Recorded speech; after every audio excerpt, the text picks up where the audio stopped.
Hey, what's up, guys? CM Praisner 99. I have a bit of a better background now. We got some of my favorite movies up on there, and then so that's at least that's something cool to look at instead of just a bunch of nothing. And if you saw my video 2 weeks ago of my top 10 favorite movies of the year, then you would know that La La Land was up at number one.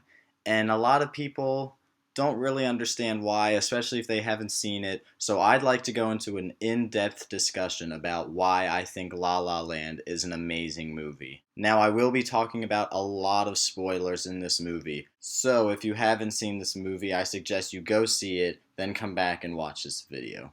Alright, first off, this movie gets way too much backlash, and it's honestly so annoying, because mainly it's for reasons that aren't true.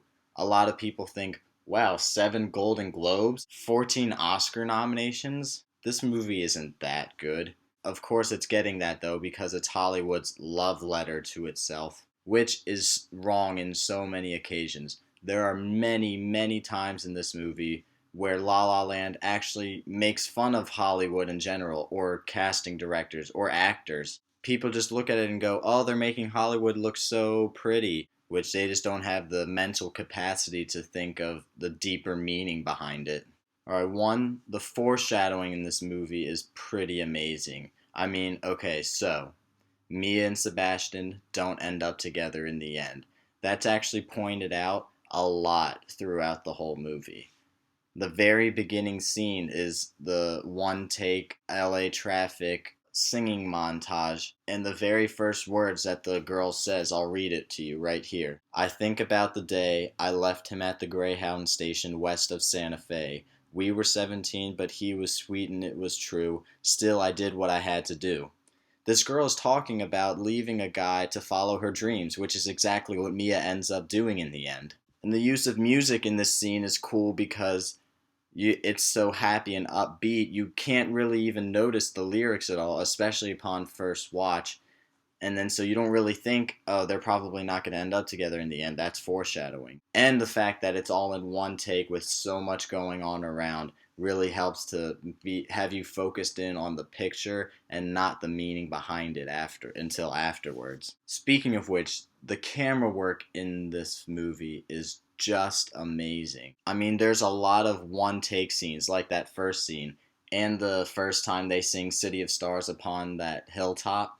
That's really cool too, and that shows that took a lot of work and determination and passion, and I love the amount of passion we see into Damien Chazelle's work. I also love how in this movie, every little thing has connections to it. Like, we'll take right after the first scene, for example. Mia's in her car talking on the phone, and all of a sudden she sees something, and then drops the phone, picks this up, starts looking at that, and we're like, wait, what happened to the person on the phone?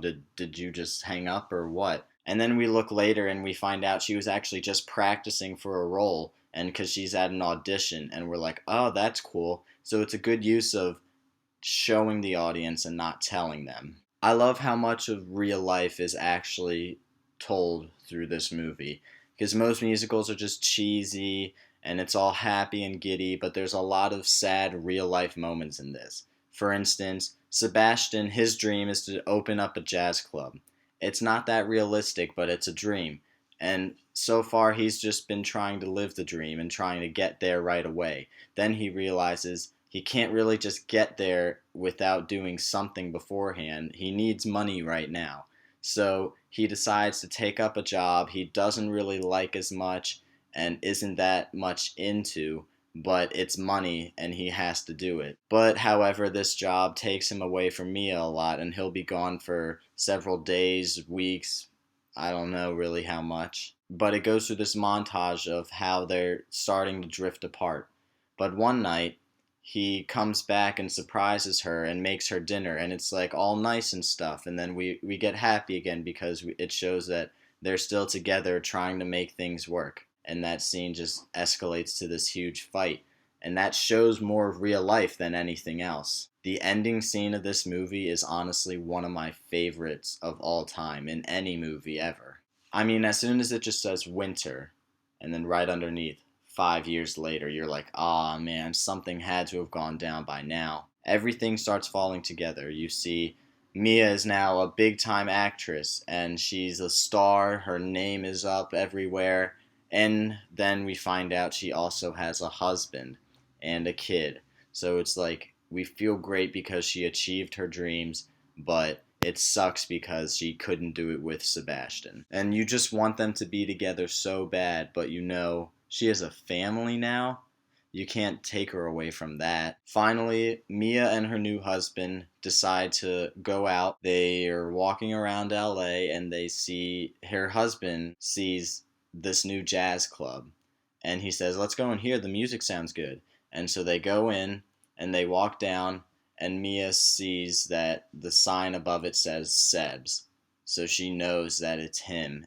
So they go and they sit down and then Sebastian goes up on stage and he's like clapping and looking at the crowd and then he sees Mia and it's just they give this cold dead stare to each other and he says, "Welcome to Sebs," and gets on the piano. It's sad because it's something the audience could see as just him saying it to everyone, but to us, we know he's really saying it to Mia.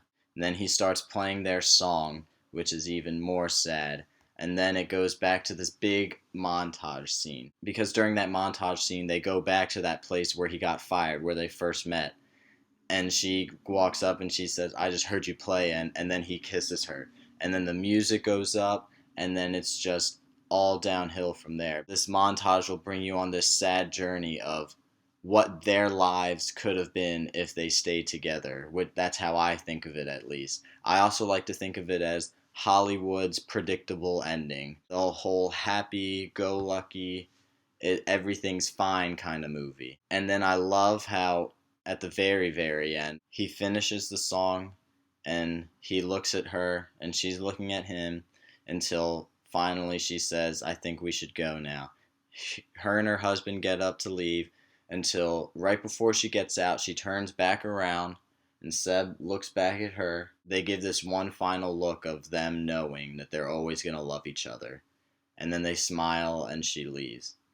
That is just the most heart-aching end ever. I love it because it's realistic, though. It shows how much sacrifices you need to make sometimes to make your dreams come true. And they could have went with the Hollywood go-lucky ending like that montage scene, but I think it was genius because now that they don't end up together, it makes people talk more about the movie, you know? Now that's it for this video. Let me know what you think about La La Land down in the comments below. And stay tuned because on Monday, Chris is posting up another video, so that'll be great. And keep watching Deep Sheep. Thanks guys, see ya.